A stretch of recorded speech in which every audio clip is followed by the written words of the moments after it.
थे राजा जनक जी को 5 मिनट में परमात्मा की प्राप्ति हो गई थी। मैं ऐसा क्या करूं कि मुझे भी श्री जी के दर्शन 5 मिनट में हो जाएं?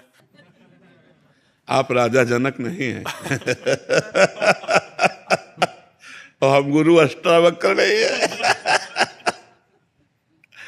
नहीं, राजा जनक जैसा शिष्य और अष्टावक्र जैसे गुरु, तो उन्होंने कहा घोड़े की रकाब पे पैर रखते हुए जितनी देर में बैठा जाता है इतने में ब्रह्म बोध करा देंगे। अब राजा जनक जैसे ज्ञानी, तो न तुम जनक हो ना अष्टावक्र।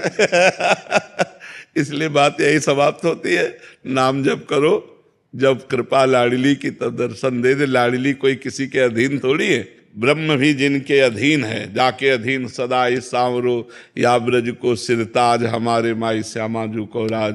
तो इसलिए हम नाम जप करें, उनसे विनय करें, वो कृपा करें तो हो सकता है बस शांति से। जी आयुषी शर्मा जी बना श्री हरिवंश महाराज जी। महाराज जी, पहले मुझे मेकअप वगैरह का बहुत शौक था महाराज जी, और ऐसा लगता था खूब पैसा कमाऊं, बड़ा पद हो, सुंदर सुंदर भोग हो। महाराज जी, जब से सत्संग सुना है और यहाँ आना शुरू किया है केली कुंज में, तो महाराज जी तब से मतलब ये कम हो गया है, और मतलब ऐसा हो गया कि अभी केवल और केवल भजन करना है, वृंदावन वास हो जाए, प्रभु की प्राप्ति हो जाए। महाराज जी अब बहुत बड़ी कृपा हुई है जो ऐसी बात आई है, बहुत बड़ी कृपा हुई। बस इस बात को परिपक्व कर लो, अपने हृदय में बैठ जाए।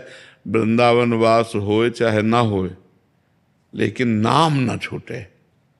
जहाँ नाम है वहीं प्रभु हैं। अब हम वृंदावन वास करें, प्रभु का भजन ना हो तो बात ठीक नहीं। हमको प्रधानता रखनी है, पहली बात प्रभु के भजन की, कि हम जहाँ भी रहेंगे प्रभु का सुमिरन करेंगे। अब दूसरी बात, अर्जी लगाते रहिए कि वृंदावन वास हो जाए, अगर श्री जी वृंदावन वास दे दें और फिर भजन हो तो और बढ़िया बात है। पर जहाँ भी रहे भजन परायण रहे। मनुष्य जीवन का उद्देश्य यही है कि हम अपने कर्तव्य कर्म का पालन करते हुए, ध्यान से सुनो, अपने कर्तव्य कर्म का पालन करते हुए भजन करके भगवान को प्राप्त कर लें। कहीं भागने की जरूरत नहीं है, कहीं कुछ बदलने की जरूरत नहीं है। जो हो, जहाँ हो, जैसे हो, भगवान के हो, आप बस नाम जप शुरू कर दो, भगवान का सुमिरन करो, अच्छे कर्म करो, पवित्र भोजन करो, भगवान की कृपा हो जाएगी। अच्छे कर्म नहीं हुए, अगर हमसे गलत कर्म होते रहे तो बहुत समय फिर लगेगा। मार्जन बार बार नहाओ और धूल में लौट जाओ, तो यह है कि अच्छे कर्म किए और फिर बुरे कर्म किए, फिर भजन किए, फिर बुरे कर्म किए, तो बहुत जन्म लग सकते हैं। अगर हमसे पाप कर्म ना हो और हम भजन करें तो हमारा मंगल। आपसे सही कहते हैं, ये वेश परिवर्तन या देश परिवर्तन, इससे कुछ नहीं होता। जब तक उद्देश्य परिवर्तन नहीं होता तब तक बात नहीं बनती। अगर हमारा उद्देश्य अंदर का बदल जाए, जैसे बच्चा बोला पहले उद्देश्य था शरीर श्रृंगार संसार सुख, अब हमारे अंदर लगता है कि मनुष्य जन्म की सार्थकता भगवत प्राप्ति, तो उद्देश्य बदल गया।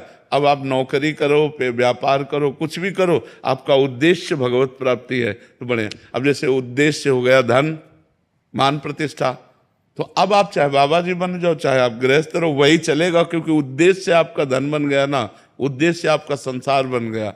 बस इसलिए हमें ये समझना है कि हमारा उद्देश्य ठीक हो जाए। भेष परिवर्तन, स्थान परिवर्तन खास बात नहीं है, खास बात है उद्देश्य परिवर्तन।